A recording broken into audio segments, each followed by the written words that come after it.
Thank you for bearing with us. We had to make some changes and bring in the squirrels to turn the cage that makes the electricity. How's that? Well, if my mic was up, you could hear me. Well, the squirrels have to be chasing the nuts. So does that mean we're the nuts? Something like that. It's the In Wheel Time Car Show, your weekly go-to all things automotive place. Today coming to you from the Hovis' HEMI Hideout in Brookshire, Texas. Howdy, along with Mike out of this world Mars, King Conrad DeLong, Jeff Zekin. I'm Don Armstrong. Glad you could join us today. And also joining us here in the remote studio inside the HEMI Hideout is my longtime friend, Mr. Bill Sietz. Thank you for joining us. A long-time acquaintance. I haven't figured out if you guys are quite friends. No, we're not. Yeah, well, there's one. I'll go with that. Sure. Won't Okay. you? Yeah, that's fine. Yeah, good. It's good to see you. Good to see you too. It's How have been you a long been? time. I know. We've Did you- weathered the storm, and So hopefully to we'll speak. continue. Did you get COVID, or did you get your shots, or No, where are you? Got the shots. Being classified as old, I was able to get them early on, Yes. and we've been pretty conservative. So yeah, we've stayed healthy. Thank goodness. Families stayed healthy up until Ida came through New Orleans, and our daughter came to Houston and hung around. Is she still here? No, she was able to go back, fortunately, and things are getting back to normal out there. Unlike what the news is projecting, there's a lot of bad spots there. But Right. it's So coming did around. they lose power, or did they just run from the storm? Power, water was both out for about a week, but they're back. They're back up and running. She's back working. And they were in New Orleans proper, or one No, of the they were up in surrounds? Slidell, just north Okay. of Pontchartrain. Right. But she works in New Orleans. Tough. Yeah. Yeah, it's been a challenge. So, as John Hovis alluded to, Bill was instrumental in helping build the HEMI Hideout. So he and John go. How did you meet John? I met John through my artwork years ago, and we finally connected. And it was about the time when I had the time in between jobs, and he was going to build this. And he said, "You want to help me build a barn?" And I said, "Well, yeah, that sounds good to me." But did he say that like that? He Build said, a barn? I want to build a barn for my cars. And I'm thinking, Well, you kind of Well, you lived got- out in the country, but did you have any barn building experience? oh yeah, I had a little two-staller that I built for A our horse. two-stall. Yeah, That's right. yeah. I remember that. I thought John had 2 or 3 cars. I said, well, this will be fun. Yeah. 25 cars later and 20,000 square feet. I was going to say 21,000 square feet later. So I met Bill a long time ago. I think that the year was 1977. I had just purchased a brand new Corvette, ordered it from the factory, and matter of fact, I paid sticker for it, and the sticker on a 77 Corvette L82 with a 4-speed was $11,000. Ridiculous. Ridiculous, I know. At its time, yeah. It was, That's right. It was pretty pricey. And so I thought, well, maybe there's a club or something I can join. And I started poking around and come to find out that there was a car club called the San Jacinto Corvette Club. Is it still around? Oh, yeah, they're Is still it? there. Yeah. And so I went to a meeting because, back in the day, everybody had to have a monthly meeting. Never understood what that was about, but whatever. Drinking and reading the minutes. Yeah. and reading about drinking last time you guys Yeah, got I together, guess. right? Reading the minutes caused more drinking. Exactly. I never understood, why do we have to read minutes? It's so high schoolish, but whatever the case may be. Anyway, were you president then? Were you No, president I of the was- car club? No, I was never president of the car club. But did you join? How did we meet in that? Because there must have been 100 people there. They have a big organization, and it was big back then, too. Yep. I don't know how we ran across. Probably at the bar. Or either that or Sharon came up to me. Hi, I'm Sharon. You're new here? What's your name? She was hitting on you. Yeah, right. That's exactly what it was. And I'd like you to meet my husband, Bill, because it was all everybody was coupled up. I mean, I was one of the rare single people in there. I mean, everybody, just the way that it was. Well, you guys were Corvette cousins. We were Corvette cousins. That's right. Did you have was it a 69? Yeah. A 69, yellow 69, Yeah. if I'm not mistaken. All tricked out Yep. eventually after we wrecked it. Yeah. Oh, boy. Didn't it have a tilt front end on it and everything? Had the whole Eckler package, the tilt nose and the big back end and the big Eckler, flares. there's a name from the past. I actually have been buying some stuff from Eckler. Yep. Ralph Eckler, I knew him. He was up in Illinois, got flooded out a few times, moved down to Titusville, Florida years ago. Didn't they make station wagons, or they looked? They had sort a of back like end. Back end. Yes, they did. Yeah. Yeah, they did. In fact, I was toying with getting one of those, and I thought, I don't think so. No, yeah, exactly. I bet you could probably find one or two of those somewhere around. Cheap. Cheap, yeah, exactly. So at any rate, Pay you to get it off their property. Bill and Sharon were instrumental in helping me develop my relationship inside the Corvette Club and what the Corvette Club was all about and clubbing per se. And I found out that there were really kind of two separate peoples inside there. One were the show car people and the other one were the racing people. Am I right? Yeah, that was pretty much a divide. Yeah. And we all got along with one another, but we clearly had different visions of what we wanted to go. Yeah. And which was fine. And I tended to go with the show car folks. I did, because I drove my Corvette it was my daily transportation. And so I didn't want to tear it up on a racetrack, and I didn't really know anything about racing other than drag racing, and I think I took it down a drag strip one time to get a time slip on it, which wasn't all that. But at any rate, that's how we all got going. Yep. And I believe it was the Chevy Show and Go or Shine and Go, whatever it was. Chevy Corvette Expo. No, but that was the show. Yeah. But we actually went to an event where it was at the drag strip. Uh-huh. And which drag strip would it have been back then? Was it? Got me. It's been a long time. I know. I don't. That would have been way before Baytown was built. Yeah. There was a little strip out. I don't know what I can picture it now, but it certainly wasn't Baytown. Is this the one? Was it north of Kingwood? No, no. Don't know. No, you're thinking of East Tex. No, it wasn't.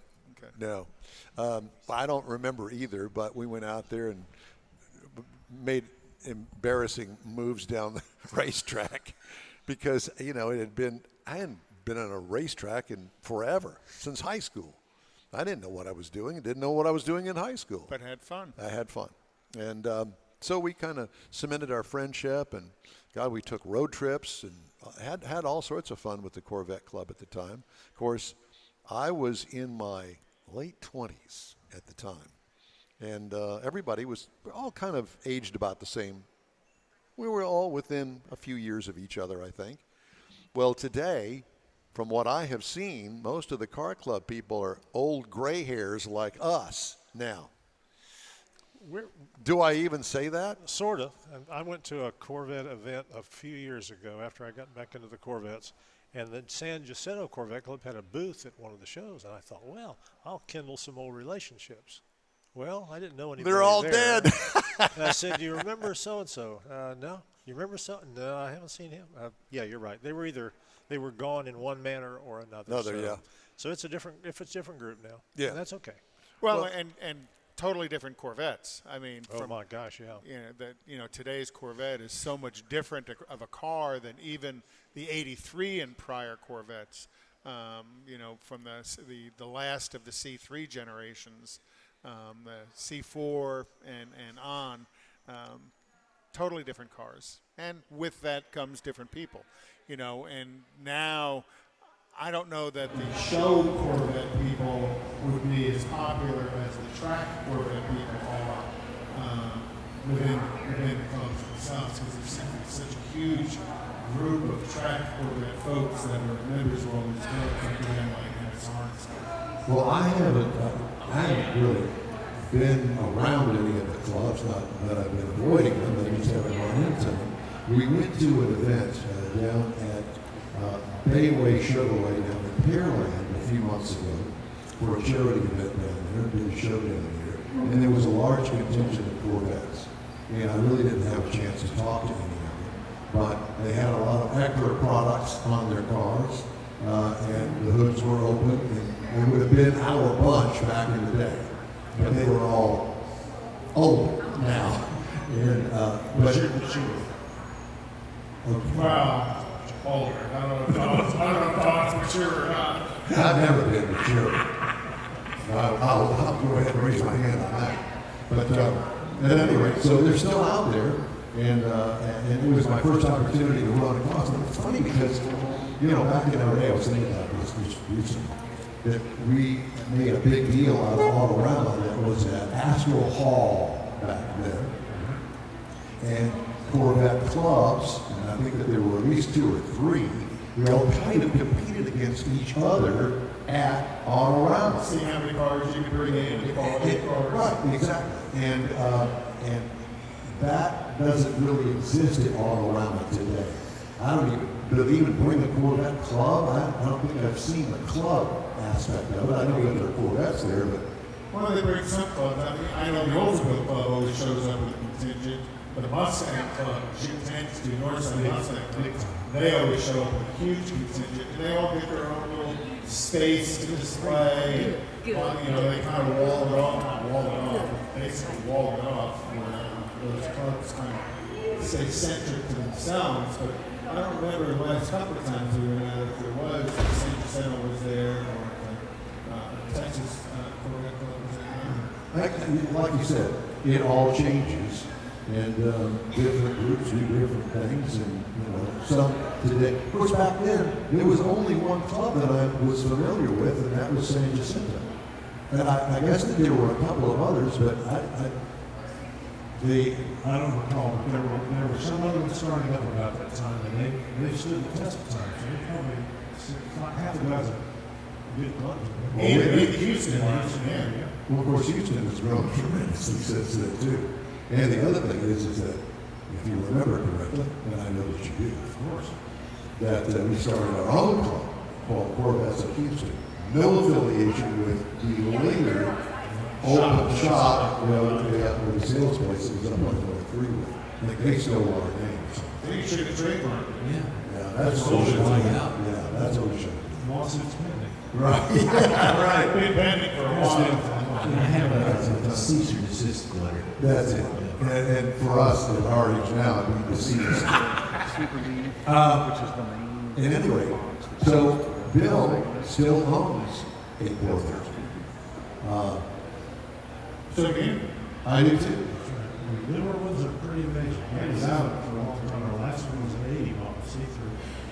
And then we went out in the country, traded horsepower for 1 horsepower for a dollar. Stayed out there and got into the old hot rods for a number of years. And I went back until about 8 or 9 years ago. And the difference between the C3 and the C6 is when I got back into just a So, well, night and day on so many levels, not just every level. Yeah, you know, the electronics, the world dance, the engine, the transmissions, the body style, you know, it's such a different vehicle as the Corvette has transitioned C3, C4, C5, C6, C7, and now C8, which is just a totally different car than any Corvette's ever been. Yeah. And, you know, rumor was that we were going to build a miniature Corvette 20 years ago. 40 years. Was it 40? Oh, yeah. Was it that? What was it, the Astrovet? Astrovet, Wow. I don't know where I which got was that a, out which of. was a kind of mid-70s show car that never really came. Remember, there was also a Corvette that had a rotary engine at one point that they still have at the National Corvette Museum. Oh, wow. Have you ever been to the Corvette Museum? I have not. Really want to go, but time is moving on. I'm not sure I'm going to make it up there. We've had on the show, I think it was May of 19, we had on the show, which was really a lot of fun. To talk to them, that was all about the Betty Skelton show. Yes. And, you know, George Skelton is a friend of ours on the show, and that was his aunt. And kind of long story short, is George made some connections, and then my connections with the Bowling Green Assembly Plant made some connections with the museum, and brought them on to talk about Betty, had George on to talk about Betty, and then also had the museum on. And this was maybe a year and a half after they had the floor class in the museum, and they talked about all the issues that, and how they had corrected that. Kept some of the cars that were completely destroyed, and still had those on display that had fallen into the cavern of the museum. Amazing. So, well worth the trip going to the Corvette Museum. Yeah, it's interesting because it's kind of that show that and purchasing my now 20-year-old Corvette that has got me thinking road trips. As bizarre as it's going to be at my age now, our age. And I thought, wow, that'd be a good trip to do. And then here recently, we've learned of a thing called the Chattanooga Motor Car Festival in Chattanooga, Tennessee. That's coming up next month. Very interesting. It's a judge market. It's a 3-day show. And all these events around the show, I thought, what a beautiful part of the country and a great time of the year in the fall color. Yeah, in Chattanooga. And so I thought,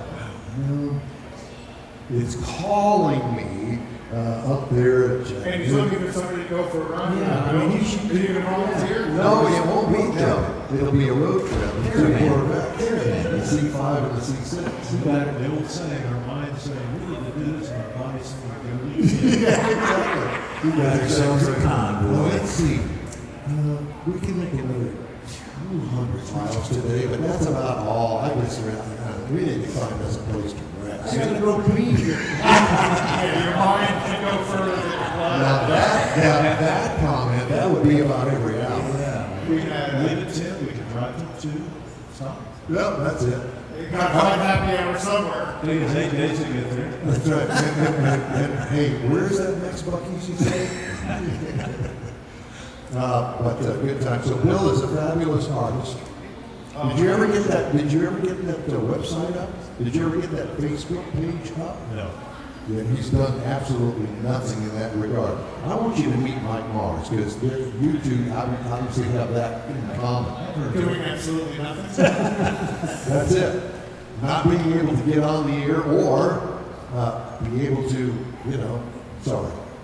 We're supposed to be on the air? Well, you've had some artwork done by Bill. And so have you. I had my rally. Bill did some artwork for the rally that always gets lots of attention whenever I show up. I still have the original piece of artwork for the 1977 Corvette in my collection of Corvette and other We can get automobiles. one down on the platform. Not only that, we should display them in the studio A, when we get back. Okay, well, I'll tell you what, that's your job. Okay.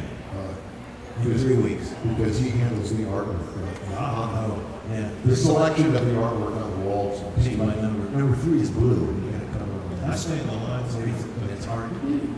Yeah, but you draw your own lines. In many ways. No discussion there. No, there's no. Absolutely none. But at any rate, so are you still doing artwork? Yes, on a somewhat limited basis.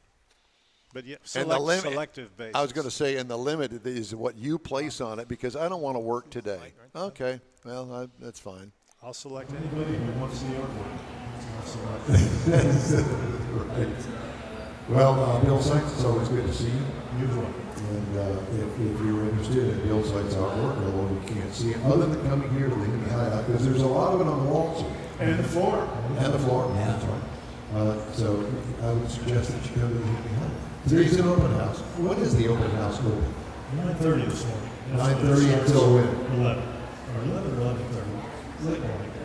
So this is really a cruising open house. It's a cruise in, and then the general public comes in the regular issue or whatever. So it's a combination. Well, here's the RV park that we built up front. We're thrilled with that. I bet. Yeah. I thought, what in the world is this? It looked like an amusement park. Yeah, the first thing they were building was, they're going to build a splash town out here. And it still has like a little splash town in front of it, a big gym set. We get another flood in there. It's going to be a splash down. But that's another story. Well, and that and the fact that you've got the freeway. Do we even want to go there? Never-ending construction of Houston freeways. This particular freeway, the big freeway, dude, it is blue. And it's like a never-ending thing. Matter of fact, I was flying over 290 the other day.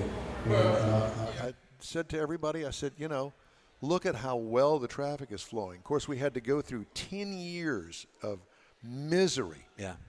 And while they reconstructed 290, and look at it now, it's great. But And it's still underbuilt. well, I don't know. Yeah, it's still. Well, anytime you drive through that 290 Tacoma area and you got to make the switch back to 610 or go south to the Galleria, Well, there's it's that. always a parking That's lot. because Doesn't they're matter- stealing the road. They're stealing. They're stealing the road. They're Whatever putting that it in means. other parts of the country. That's what they're doing. Okay. Yeah. Bill Sietz, it's good to see you. Thank you very much for stopping by and talking to us. Enjoyed it thoroughly. Got a couple of headlines I want to get to here on the In Wheel Time Car Show. Toyota recalling 158,489.1 Tundra pickup trucks because of 0.1. faulty headlight electrical circuits that may power high and low beams at the same time, which could lead to overheating and a thermal event. Thermal event. The recall involves vehicles from the 2018 through 2021 model years. Toyota said the flaw of both beams being on simultaneously could overheat a vehicle's electrical conductor and lead to a thermal event. Some other recalls that we have on the National Highway Transportation Safety Administration website involves the Jaguar F-Pace and the Jaguar XF from the 2020 through 2022 model years. Land Rover seatbelt automatic locking retractor malfunction on the Defender, the Discovery, the Range Rover, and the Range Rover Sport, and the Range Rover Velar, whatever that It's is. everything they built. And then there's a recall on the Subaru Impreza for the 2021 model year. The lower control arm weld may fail. That's just a lack of directional control. That's all that is. That's all At that 70 is. miles an hour At out on 70 the miles highway. an hour. Yeah. Whee! And All Don right. will be flying overhead talking about the traffic jam you created. Picked a fine time to leave me loose Loose wheel. Loose wheel. Loose wheel. All right. We are going to take a quick little break here, and hopefully we've got all of our bugaboos fixed Well, on the internet side. Yeah, bugaboos And are what we everything do. is all good now. We are it's not living good. for bugaboos. Okay. So let me explain to everybody that if you're seeing some sort of a dropout of our broadcast this morning, it's because of Consolidated, Some buffering. the internet company out here.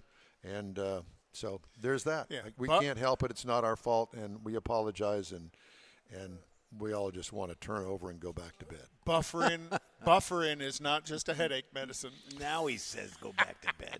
Quick break now. We're right back, if you can see us, here on the In Wheel Time Car Show.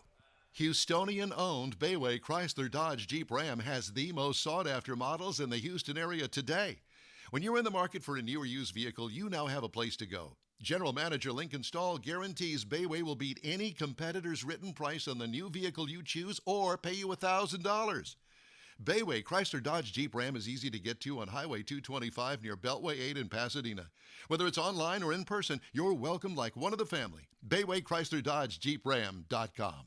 Tailpipes and Tacos, Houston's premier monthly cruise-in, returns Saturday, September 18th at the Southwest Freeway Kirby location of Loopy Tortilla Tex-Mex. Tailpipes and Tacos is free and you're invited. Collector cars, hot rods, customs, magnificent originals, and resto mods will all be on display. If you're a Katy cruiser, make it a road trip, meet new friends, and see some different cruisers at the Loopy Tortilla Tex-Mex restaurant inside the Loop on the Southwest Freeway near Kirby. This is Houston's hottest cruise-in, Tailpipes and Tacos, inside the Loop at the Loopy Tortilla on the Southwest Freeway in Kirby, where you'll see the In Wheel Time Car Show. Get your ride ready and we'll see you at the Tailpipes and Tacos Saturday morning cruise-in, September 18th, 8 to 11 a.m., weather permitting. The next Katy Tailpipes and Tacos will be announced soon. We hope to see you next weekend at the Tailpipes and Tacos Cruise-In at the Loopy Tortilla Tex-Mex on the Southwest Freeway at Kirby. Be there. Gulf Coast Auto Shield has moved to a more convenient location. Now you can visit John Gray and his staff of dedicated professionals at their new shop on the South Sam Houston Parkway between Belford and Airport in Southwest Houston. Gulf Coast Auto Shield is the best at paint correction and ceramic coatings.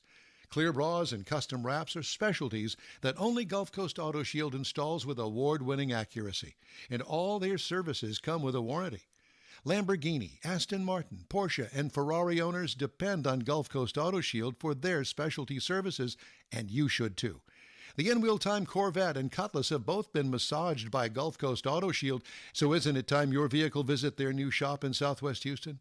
Call John Gray today at 832-930-5655 or visit online at gcautoshield.com. That's gcautoshield.com.